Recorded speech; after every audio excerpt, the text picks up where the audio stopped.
Every week, they look at the tech and business world and turn let's take this offline into an episode. Updates, reviews, and the occasional interviews. Sounds smart? It's not. We just said it with conviction.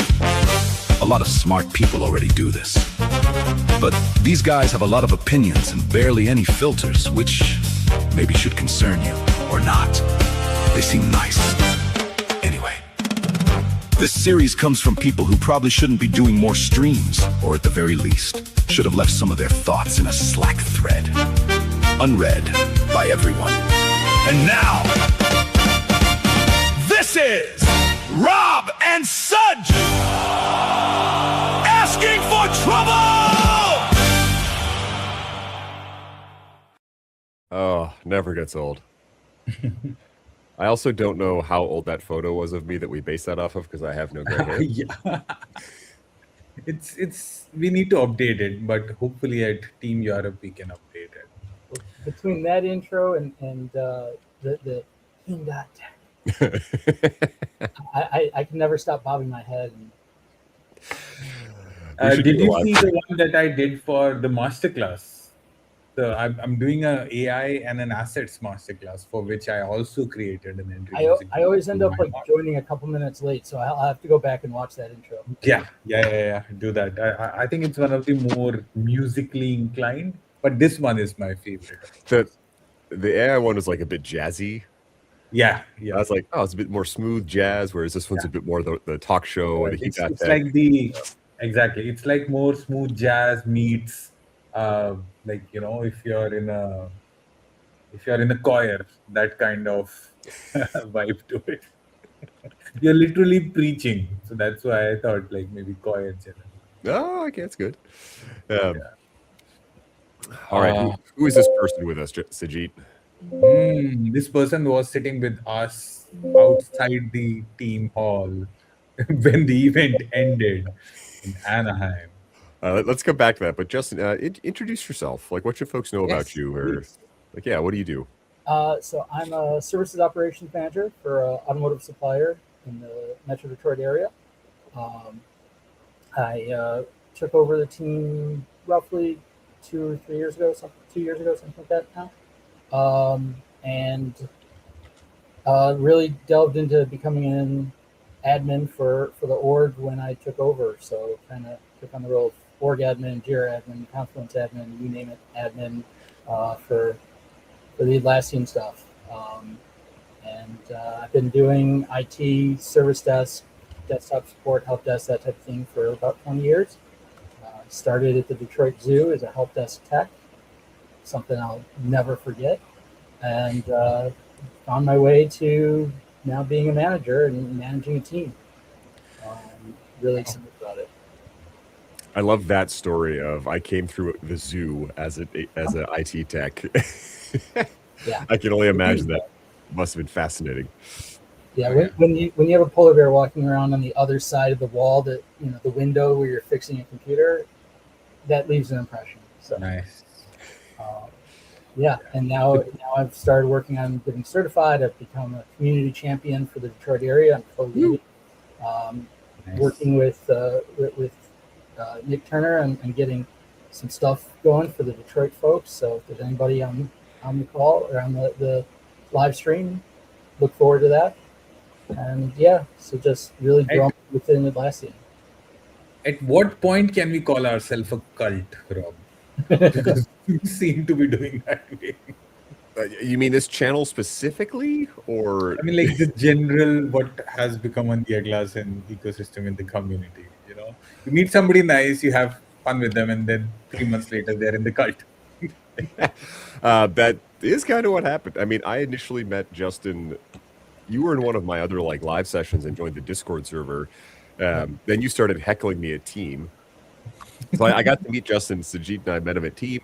I was doing a live session in front of a couple hundred folks, and I just see him in the front with his camera. He's got his phone, trying to surreptitiously film me dancing on stage or something. I'm still going to send that footage out to Sajid. I keep forgetting. Please do. I'm sure Sajid can do something good with it. Oh yeah, 100%. I got some stuff from Bash too. Don't worry. Oh no. Oh, I didn't fall down roller skating, so at least there's that. No, Hmm. no. Something You got better. good footage of me almost wiped me out, but I stayed up as well. So thank you. My family enjoyed watching that. Nice. But what ended up, Justin, was one of my most memorable moments at team. That beer and pizza that Heat.tech sponsored for all of us. That's right, the impromptu Tech party at the end. Yes. So for folks listening, there's this big party at the end of Atlassian's event called Team, called Bash. And usually there's after parties that people sponsor. Like, we don't want to go into this crowded room with a bunch of strangers, so we just got some delivery pizza and beer and hung out in front. And Justin was one of the 6 or 7 folks who joined us. Yeah, and that was like it was an amazing weather. Like Yeah. it was just people were like just it was so calm and so fun. Yeah, and that was the first time I sat in on the Are You Smarter Than a Jira Admin at the end, but that was the first time I'd gotten to meet you, Sajid. And even then, really not. I didn't even really meet you there. It was at Bash. Yeah, it was a blast, and sitting there with Kaitra, getting to meet her and getting to know her, and your family, and just everybody that was there. It was a great experience, and just it was weird because I've never really been to like an after party, and we walked into the one after party, and we're like, nah, let's just go sit in. And I'm like, wait, I just got We're in. too cool for the after party. But the reality is that was a lot more fun than I'm sure just sitting around with people I wasn't familiar with. So Yeah, I really it was. It was. being Yeah. included in that. So Sajit and I are looking at making that a thing at every event we go to. So Yes. I'm wearing Ed's shirt. Maybe Ed can sponsor the barbecue next time we do this. I can just clip this bit and send it to Ed. Ed Gale, if you're listening, we'd love some barbecue on our next one. I've got a smoker, Sajit. I could bring a brisket or something. Ooh. I don't know To how well it Amsterdam? travels. Yeah, I don't know how well it travels, but I like what Kaitra says. Most after parties are not introvert friendly. Yeah. Like ours was. It was introverts only, I guess. Maybe that's what we could call it. That should be a party. Introverts only party. Nobody is talking to anybody, everybody having their own beer and pizza. Some good okay. music. I'll get my intern on designing the stickers, Sajit. The funny thing is the person who's supposed to design the stickers is the person who said it. That's fair. Kaithra does all my art, so if y'all have seen my logo, Kaithra designed this. She also designed some amazing Cat Lassian stickers. All right, so Sajid, we have a very important topic for today, I understand. Yes, it's the 4th of July weekend. I mean, means nothing to me, but for you guys, it should be very important. My favorite question is, do they have the 4th of July in fill in the blank country? And most Americans say, of course not. Like, so what happens after the 3rd of July? Oh, I love 4th of July because that's when all of my US friends were offline and I had a very nice weekend because I didn't have project managers or customers haggling me on Jira tickets. But like, yeah. Over the years, I've started to recognize it's a thing. It's not. So for us, it's 15th August. 15th August is Indians' independence. So we say, oh yeah, it's 15th August of the US. That's how you explain it to somebody. That's just the July 4th of India. Yeah, it's July 4th of India. And actually, Canada's version called Canada Day is July 1st. So, oh, we have nothing called the India Day. We just call it the Independence Day. the Independence Day. Independence Day. But we also have a Republic Day. So these are two separate things for us. One when we were independent, but for a couple of months, Britishers were like, yeah, you're independent, but we are here. Like, it's our constitution that runs your country. But then by then, in a couple of months, Indians were like, there's something wrong with this independence that we've got. I don't remember writing a constitution. And we were like, oh, let's write a constitution. So we wrote a constitution. So it's the Constitution Day, which is 26th of January. And then like British that. were like, all right, toodaloo. Samuel's also coming in from chat. 18th of September in Chile. I guess any other folks not in the U.S. or India, what is your version of that day, if there is one? Independence, Constitution, Republic, Foundation. Yes, but not just that, right? Like, so the idea today, we are going to do a bunch of polls and we are going to talk about workplace independence. What are some of the things that we would love to or want to declare independence from?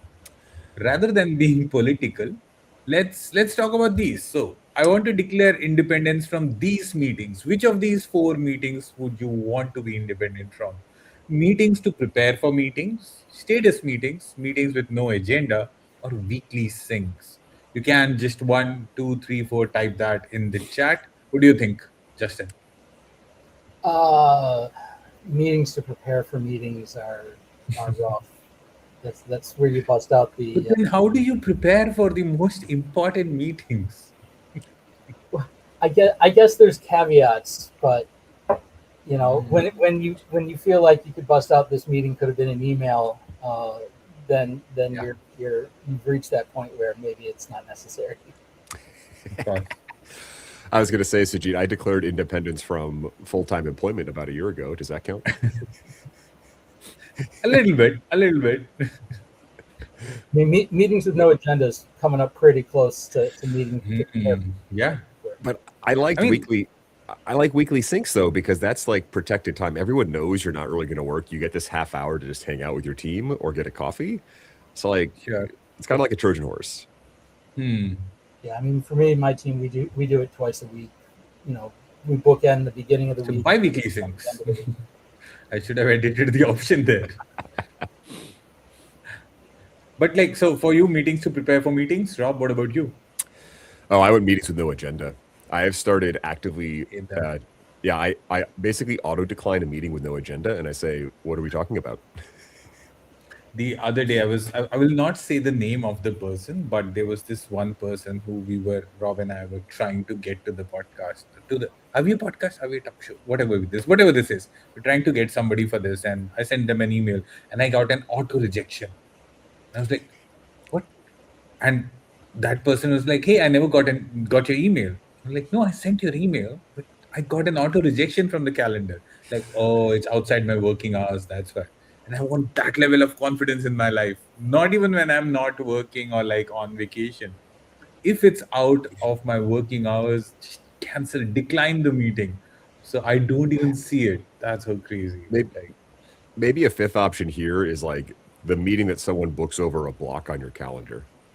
oh yeah, that's true. Like it says, "I'm unavailable." Why did you put something on there? That's The true. number of times I've had people try to schedule stuff where I'm not available, my calendar's visible to see if I'm available, and it's like, how are you not looking at that? Or the people I'm in the Pacific time zone. I've had people try to schedule calls at 10 a.m. Central European, which is 1 a.m. for me. I'm like, why would you even ask? Yeah, because aren't you working at 1 a.m.? What are you doing? It's a.m. Anti-meridian, people. Yeah. Anti-meridian. We could have just asked that in the next question, by the way. I'm sure nobody would get it. All right, so perfect. Yeah, meetings to prepare for meetings and meetings with no agenda is a thing. What gets let's look at the next one. This is another fun one. Which of these do you hate more? Let's take this offline, or it's just a quick question. Oh my God. I don't know what.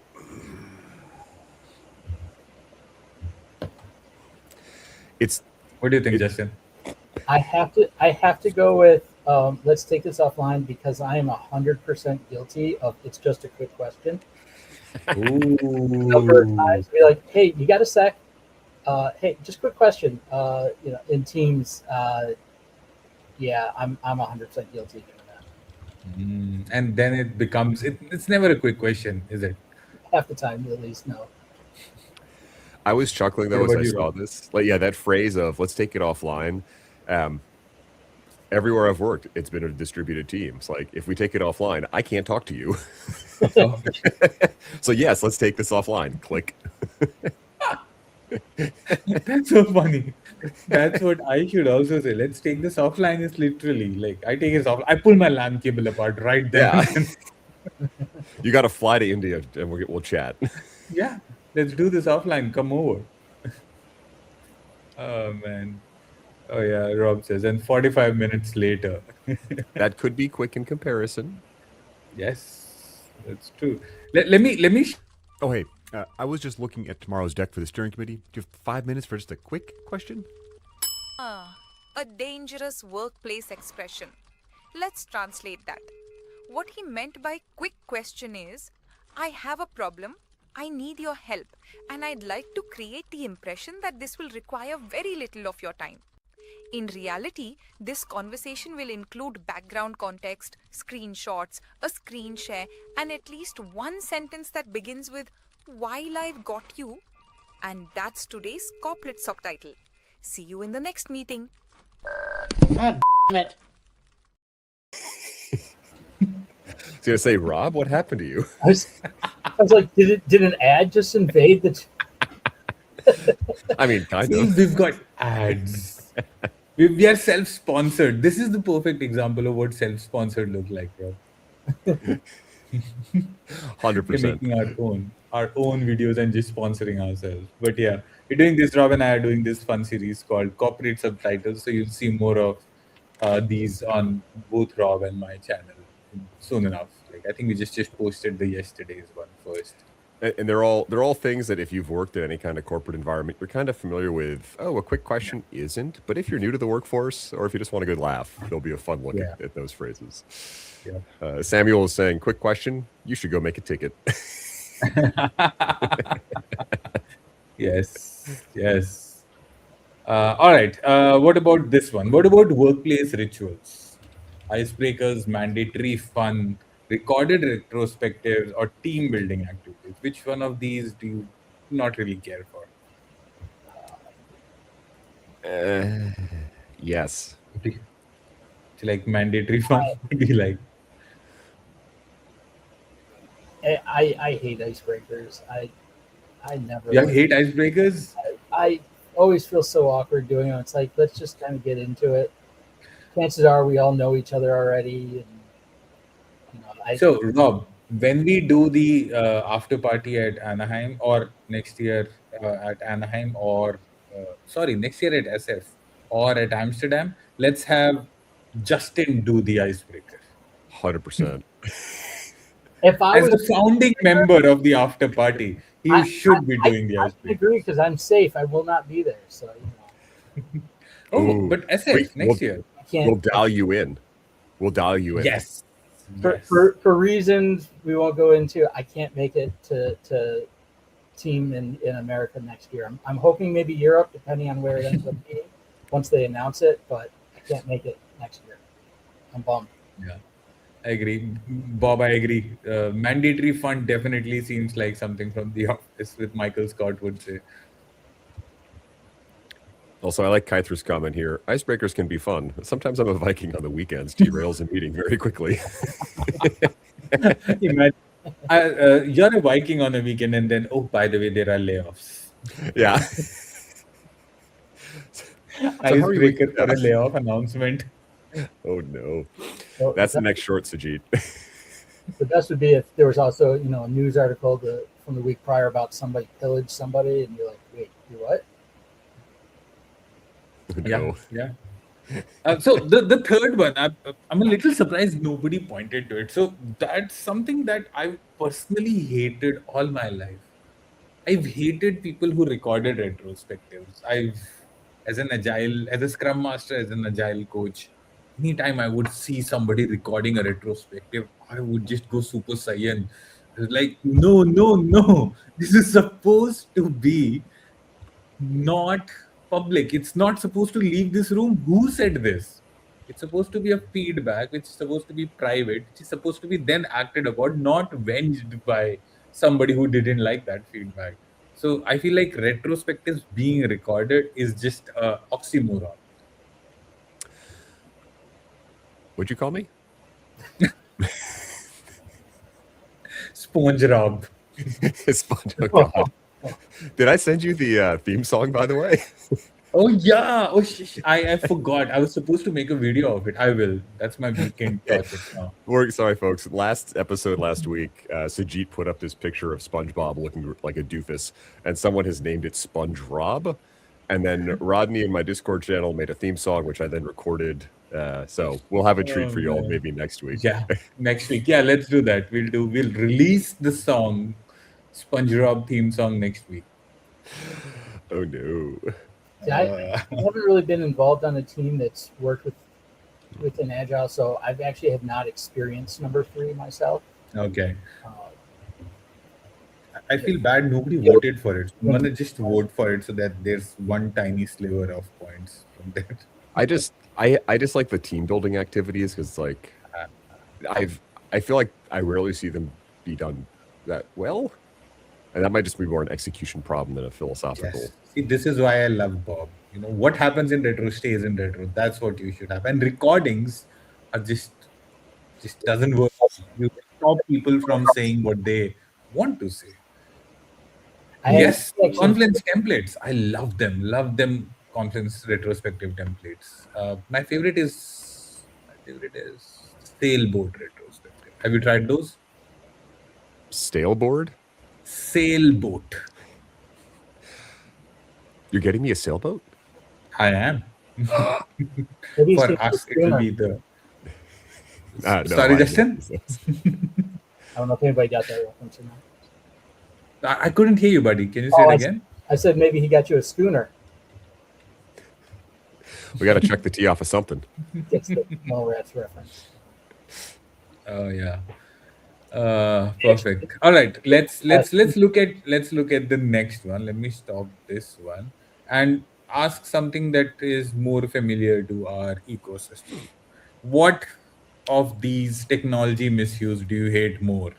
Confluence as a file share, Excel as a database, email as part of project management, or PowerPoint as strategy? I'll get one. Yeah, you have Can to I vote? pick one. Hang on. Can I go to the vertical and vote in there and then vote? Yeah. I see both of us voted from one channel and then you voted. I can vote from there. Can I also vote from here? Oh my god. Oh, there's so many angry conversations that I have with people. In migration conversations, I would just see a meeting recording of 3 GBs attached to a Confluence page. I voted for one, but I feel like I'm guilty of it myself. So I'm Yeah. really torn right now. Yeah, unfortunately, YouTube only supports 4 options, and you can only vote for one. Yeah. I mean, we are at a point in time where email as project management is not hated as much. Can you see that? Because the others are so bad. Are so much worse. Yeah, Progress, I guess. yeah, maybe that's what we can call it. I mean, I wanted to put Jira as a CRM or something like that as well, but then I didn't because I'm like, maybe with assets, once it is better, then we can maybe use it a little bit here and there, a little bit. Confluence has some database of capabilities, but like Excel is, I think, one of my most hated ones as well. I was never good at Excel, and I'm just so glad that I don't have to work on these again. Like Yeah. doing VLOOKUPs and then doing all of those. I remember like somebody teaching me. I was like, no, why? And now AI is here. I was like, thank you. But come on, if you can do a VLOOKUP, I tell people you can do VLOOKUP, people will be impressed. If you can do an index match, they'll be like, oh my gosh. If you can do an index match, they're like, you are God. Or just use AI and use Jira or Confluence. Don't do. may or may not have used Don't go beyond VLOOKUP. figure out a VLOOKUP yesterday. So Oh man. I remember the first time someone tried to teach me a VLOOKUP, I didn't get the concept. I was right out of university, and they gave me like step by step for one specific use case of it, and I tried to replicate that somewhere else, and obviously it didn't work. And I was like, I don't get this. Yeah. I'll tell you one more funny story. So, my first job, I was a project analyst for Sun Life. Okay, and one of my project managers that I was working with, fresh out of post grad school, very excited about project management. Oh my god, all the fun things that I'm gonna learn. I've learned about marketing of IT projects and everything.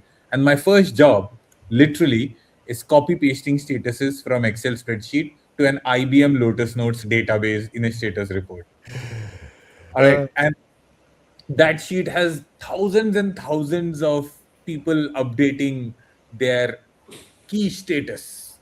And I am so stressed just looking at that sheet because it takes a minute to load. This is 2011. I have a Windows machine, IBM Windows machine, terrible. And it takes 3 minutes to load that Excel sheet. Imagine somebody teaching me VLOOKUP using that. And I was like, this will not survive. We should not do this. I remember it was a system called IFS, and we were doing a migration, and I was asked to, okay, Rob, you have to go into every screen that we're using in a list of like 200 screens in an Excel doc and copy and paste the tabular values from the bottom of them into this Excel doc. Okay, click open, copy, paste, click open, copy, paste. I got to know the system really well, but it just... Yeah. Oof. Just like trauma of a different kind just hit me. With trauma bonding, Siji, trauma bonding. That's true. That's true. But Confluence as a file share is winning. Oh, it's winning. It's terrible. It's not supposed. Do you think Atlassian will someday buy Box or like some other file sharing just for stopping people like this? No, that'll just encourage What is it. the recommended solution? Let me ask you this. I mean, I usually tell folks, if you're doing a lot of attachments in Confluence, should that information just be a page? Like, what are you putting into Confluence? Yeah. Or if it's like a CSV, that should be in SharePoint or Drive or something that's designed to handle files. And I get why people do it, because it can, and that might be the problem. Yeah. That's what it is. I mean, in the early days, it was important also, I would tell you this, because you couldn't embed PowerPoint, right, until you uploaded it to the page in Confluence. Only that was the only way to share that file with somebody. And nobody was doing Option Command R. If you can tell me what that is, by the way. That's a hotkey. Nailed it. For? You didn't ask me that question. You said, what is it for? It's a hotkey. So you couldn't do the presentation mode in Confluence. That's the hotkey for presentation mode. But when you did that, it was just bad, but it became much better later on. And you needed to have that option earlier. So I could understand, but now I think they should take it down or buy a company which does file sharing better. Or get bought by a company that does file sharing. Ooh. What if Box consumed Atlassian? Wow. Boxlassian? Ox, AOX.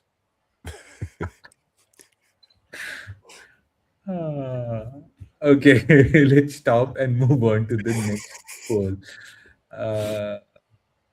We did this one. All right. Oh, this is fun. Which one of these AI hypes do you hate the most? Adding AI powered to everything, AI agents attending meetings, or AI generated corporate emails, or the pressure to use AI just because? The pressure to use AI just because it's like everybody is like, oh, you gotta use AI. The AI platform that my company's using it, they're like, oh, we got to do this, and now it's like, oh wow, that uses a lot of compute blocks. That's like $20 for like 100,000 compute blocks, and we've consumed 2 million compute blocks this month for one person, and it's like, maybe we shouldn't just, maybe we need to step back a little bit. So now, there's a lot of reevaluation going on in it, and I'm seeing a lot of it. My LinkedIn feed is a lot of, oh, well, you were doing everything AI, and now you realize it's going to cost you this much money. Huh? Look at that. It's like the drug dealer giving you the first sample free. Yeah. I mean, Rovo is free right now. Infer from that whatever you may. Those are two unrelated comments that just happened to occur within the space of about 5 seconds. I don't know what that means. Of course. But I get that. Yeah. I mean, it is beneficial. It's helped me, solve problems. But to and it's useful in a pinch. I did training, like an all-day team training last week, and it helped Rovo specifically. It helped build me a slide deck that was tailored to my instance or our space project, whatever you want to call it. So it used our status names and everything, and built a slide deck for best tips and tricks. But I still had to go through it and audit it, edit it, make sure that it was right. There was things that didn't actually exist. So it's not perfect, and too many things are trying to rely on it solely. Yeah. My only pushback on that one, and other people have mentioned, like, I use AI to build something, then I have to go review it. I'm like, well, don't you review your own work? Maybe not as much. Like that, just one narrow slice of that, Justin. Like that's where I push back. I'm like, if it gets me 20% of the way there, that's 20% I don't have to do. Well, yeah. So, and I see, but there are too many people that they'll do that. They'll do what I did, and they won't review it. Like I did it because I might have procrastinated in building my slide deck, so I needed something to be done. I don't know what is procrastination. I don't know this word. I don't know. I think I made up that word. But at the same time, I know not to just, okay, I'm just going to present this what it gave me, and I think not enough people are doing that when they use it as a tool, but they think that it's infallible or it's the end all be all. It's that social media term, right? Like if you're using anything for free, you are the product. Yeah. Oh, my view is they're experimenting with these tools to see how people use them so they can figure out how to charge for it. Just in general for everybody, not any particular vendor. Oh yeah.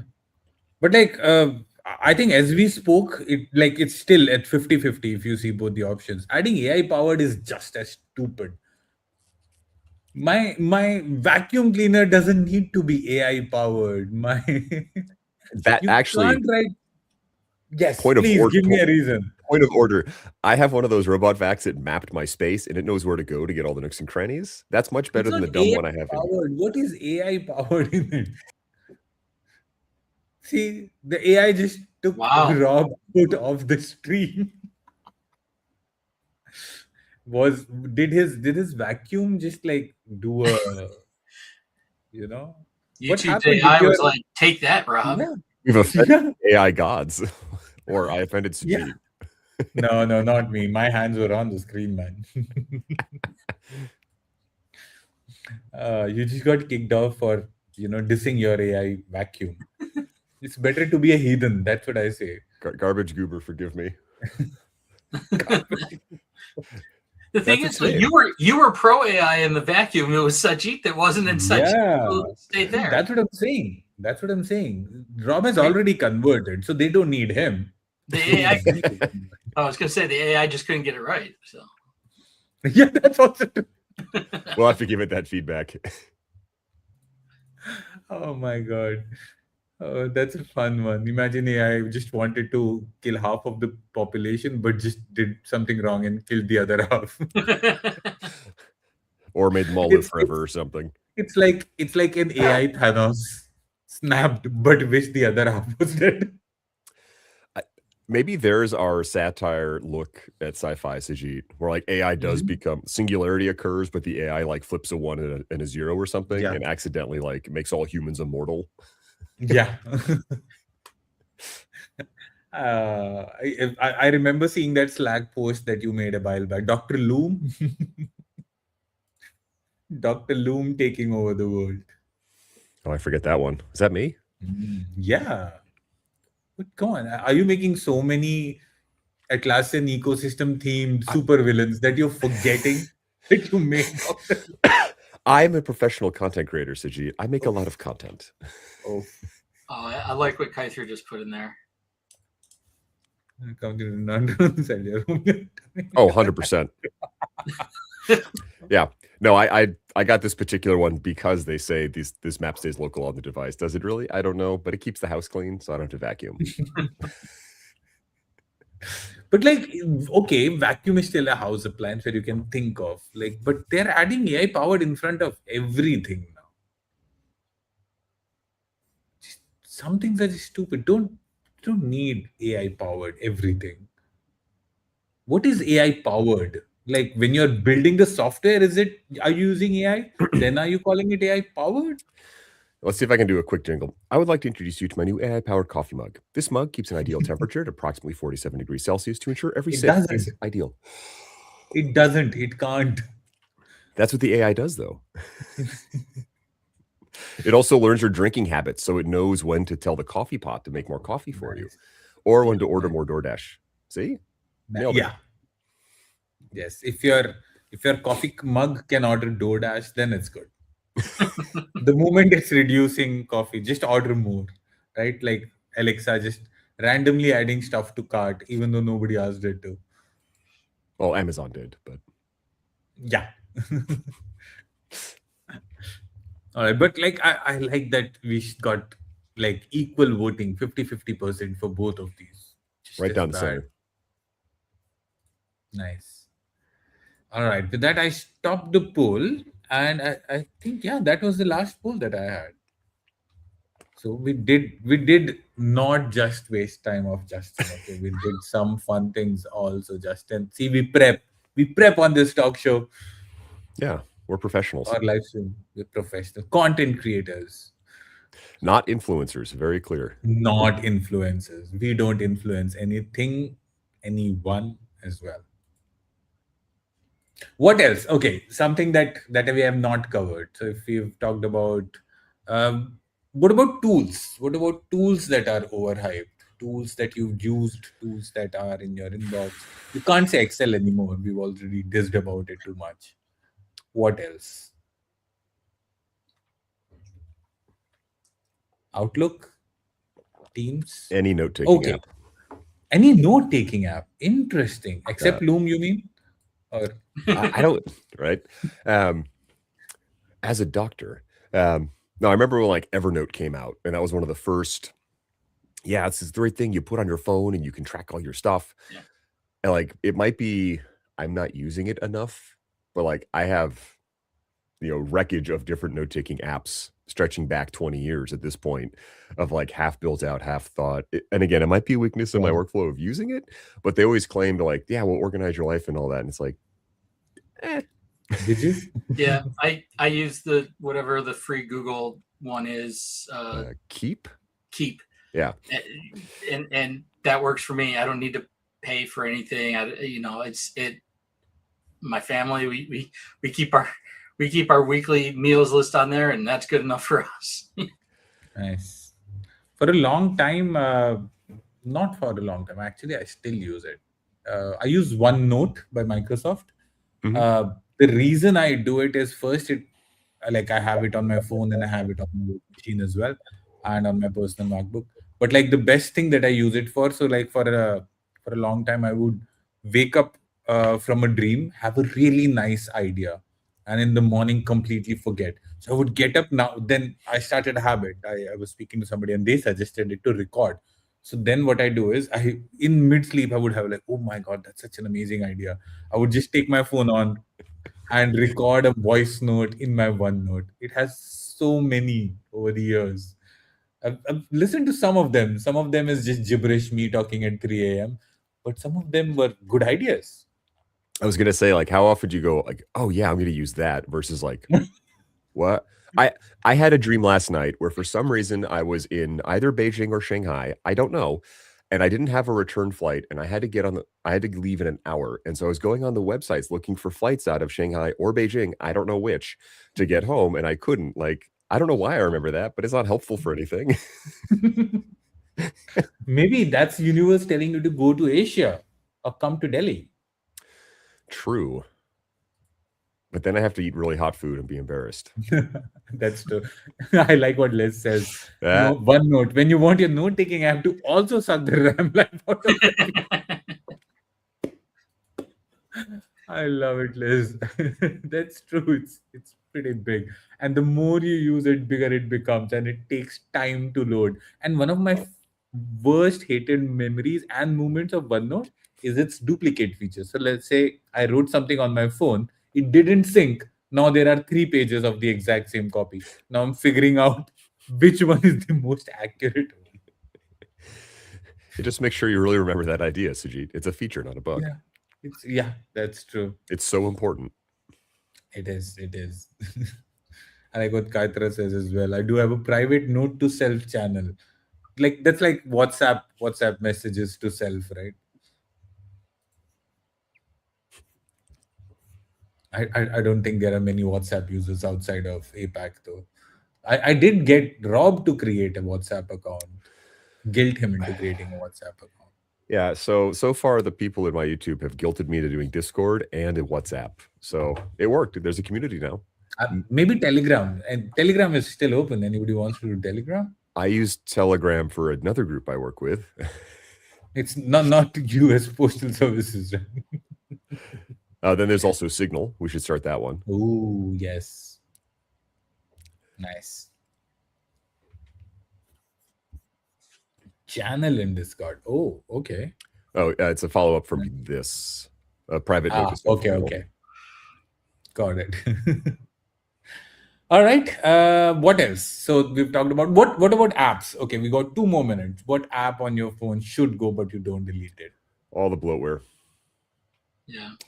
That's a very generic answer. Be more specific or be more real. Nobody likes a blue. Oh, don't pick up your phone now.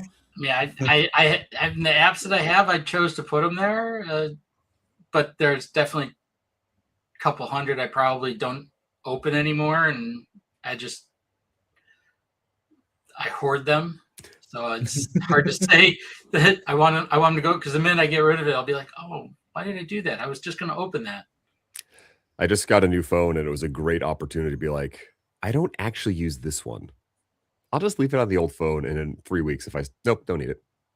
Well, the problem is now you sync all your settings up and everything from one phone to the other, and all of those apps that were on the old phone automatically install on the new one. Yeah, I think for a long part of last 8 years, 6 years at least, Jira was that app. The mobile app and Confluence, like I have it, but yep. I will say for my work phone, I don't use the Confluence one too much, but I use the Jira app on my work phone all the time. Wow. Between looking at MySpace, our parent company out of Germany, their global help desk space, I go back and forth between those all the time. I have a widget that on my phone. That's one I actually use on a regular basis in my work life. There's always things I wish they would make better about it, but it actually gets the job done, and especially in a pinch. Oh, nice.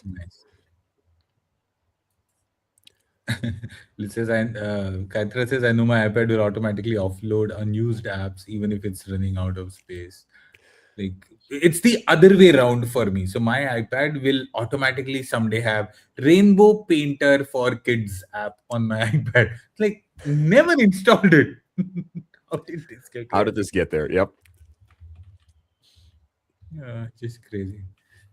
Okay, thank you for joining, everybody. Thank you for joining, Justin. Great conversation. Like last 5 minutes definitely were an overkill. We could have planned those. Could have added one more question. See, we are doing retrospective on the recorded line. This is terrible. We shouldn't do it. But we'll take this offline. Thank you so much for joining, Justin. It was so much fun. Well, I appreciate you inviting me. Thank you. It was fun. I don't know if my family was watching or not. I know my wife was like, "This is so cool! You're doing this." My son wanted to like photobomb, so to speak, show up in the feed. I'm like, no, stay downstairs. So, hello to them if they're watching or when they watch the repost. Yes. So yeah. You can just copy this link from the watch stream and just send it. I'm like, see, I did a shout out to you. Yeah, that's a good Friday surprise. I sent it to one of my coworkers because I'm pretty sure he'd get a kick out of it. He's like, "Oh, I'm running errands, but that's funny as hell." Hey, that's a win. Yeah. Hey, Molly. There we go. We got Molly. Oh, there she is. Nice. Amazing. See, that's what we do sometimes. We just make somebody sit in one room and have the spouse read from the other. That's what this podcast is all about. It's a family podcast. Only family members are watching it. I've brought my parents on screen and a couple of mine. Like, hi, this is my mom. There's my dad. Yes. Fun. All right. Thank you so much, Justin. We'll see you all next week. Thank you, everybody in the chat. Rob, sign us off. All right, folks. I think I'm supposed to hit the end stream button. So have a great week. Enjoy your weekend, holidays or not, and we'll see you soon. Every week, they look at the tech and business world and turn let's take this offline into an episode. Updates, reviews, and the occasional interviews. Sounds smart? It's not. We just said it with conviction. A lot of smart people already do this. But these guys have a lot of opinions and barely any filters, which maybe should concern you or not. They seem nice. Anyway, this series comes from people who probably shouldn't be doing more streams, or at the very least, should have left some of their thoughts in a Slack thread. Unread by everyone. And now, this is Rob and Sudge asking for trouble!